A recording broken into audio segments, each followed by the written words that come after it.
is in a situation where they are challenging themselves, enjoying the challenge, but getting the rewards of the challenge. Now, the reward of the challenge doesn't always have to be meat. The reward of the challenge could be to actually get out, understood it, and I've come out the other end of it, and I'm in one piece. Yeah. Another reward of the challenge, or the challenge is essentially you're going through a situation where you go, I don't know where to hunt. I keep going to this place and I see nothing.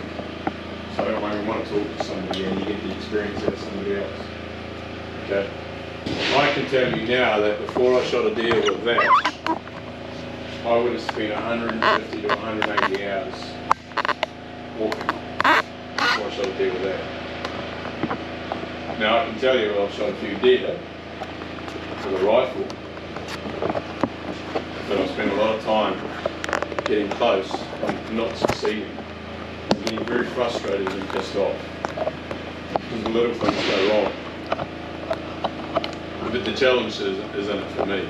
The thing that comes back to it is if you ever think you're going to go in somewhere and the first time you go in there you're going to shoot something, good luck. Even when I first started out in the North Island, I'm South Island born and bred. When I first started in the North Island, I reckon I went through a pair of boots before I really got my shit together. Shot a couple of animals, about probably 120, 180 hours into it, of actually understanding the area. I went to the same area 5 to 6 times before I shot my first deer in that area, because I've got to understand the area, I've got to understand the weather conditions, I've got to understand the winds, I've got to understand where the animals were. That takes time. It's not a 5-second thing. So as an instructor, or qualified instructor, but as an instructor that wants to give you back some time and get effort. The scenario for me is I don't have the time personally to go and get all the certs, although I can do it tomorrow. It's a scenario that I want to give back in whatever way, shape or form.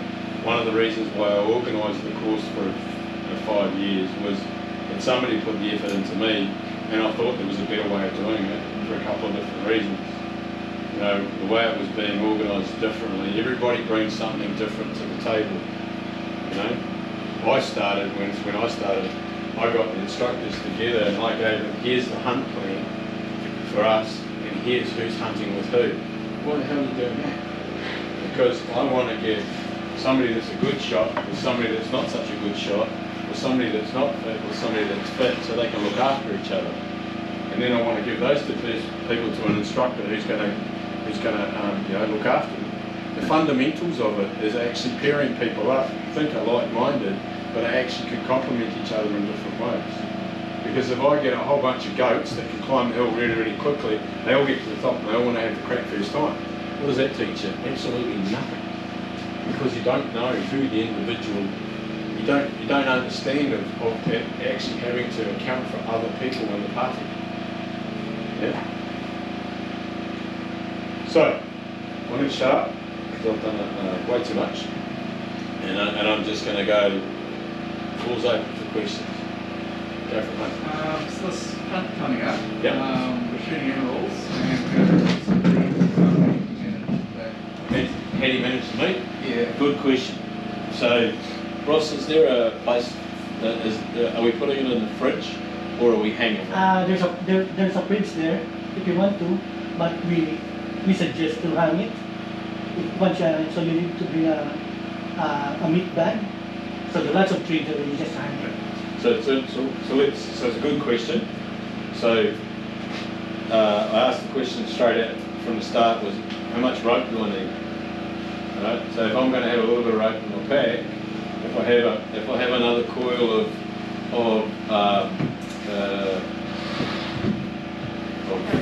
paracord, that's the one. If I have another coil of paracord in the car, I can use it for my meat.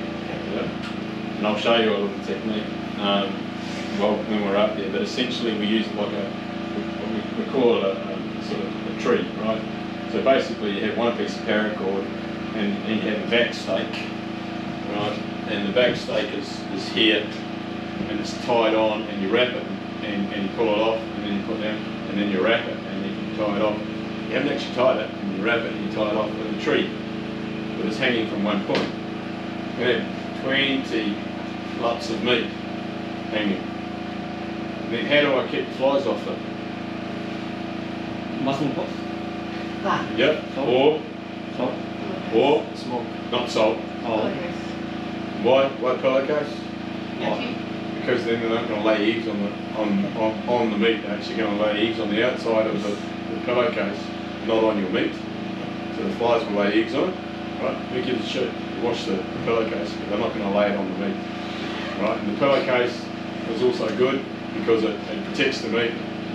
And then where am I going to hang it? Shade. Yep. And if I hang it in the shade and it's wet at night, what do?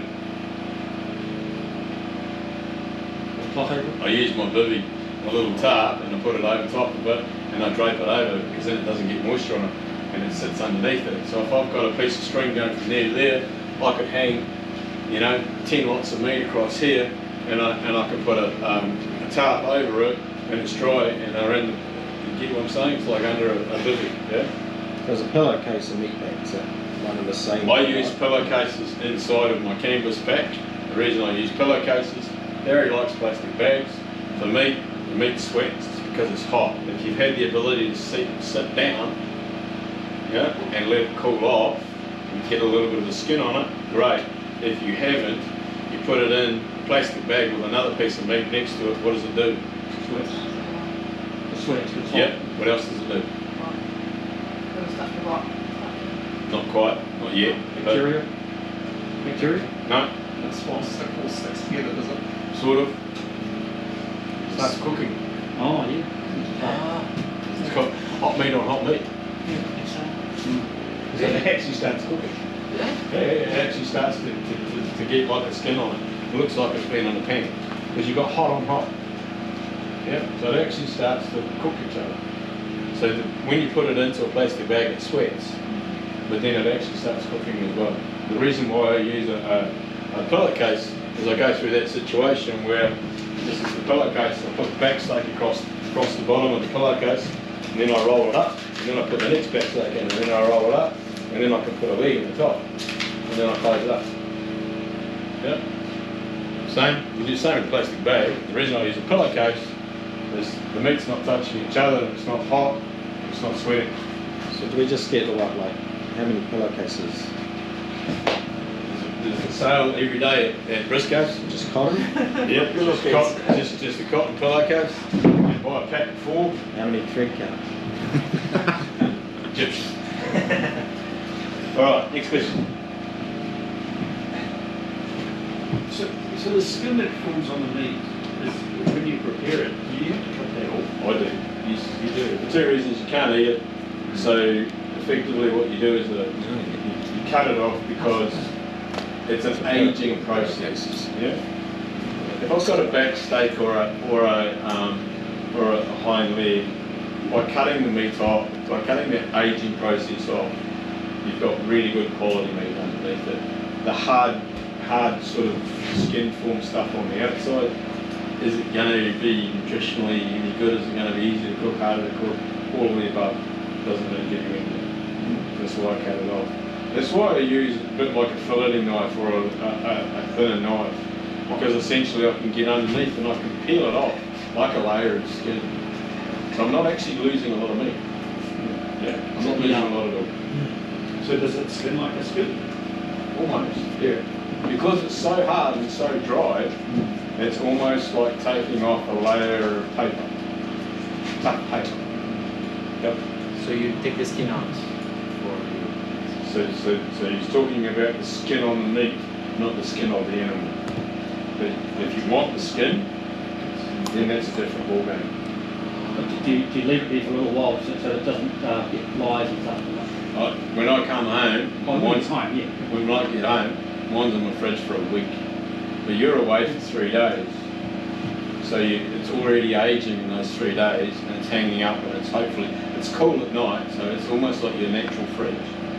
Yeah, and this is where I use the $5 reflective blanket from the $2 shop over top of it, because what does it do? It stops the heat coming in, because the tarp won't stop the heat, but the reflective blanket will stop the heat, but it also keeps it cool. Acts like a fridge. So take the skin off it when we're out there, so it can breathe.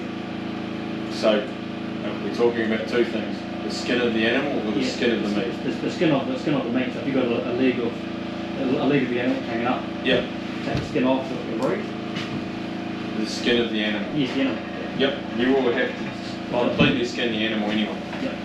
So part of the course is that you have to completely skin the animal, dissect it. That's your first one.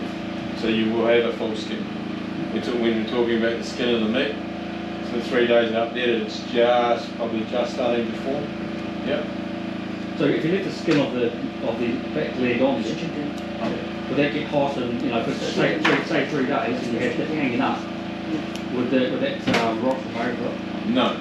So I've had 5 days in 30-degree heat with a dozen tail legs. We lost one. Okay. We left the skin on. The skin of the animal on. Why? Bacteria. Keeps bacteria on. Yep. Stop What else drying does out? it do? Stops it drying out. Yep. What else does it do? Keeps moisture. Sort of. Yep. Checks the meat. Yep. What else? The bit that I'm losing, the bit that I'm having to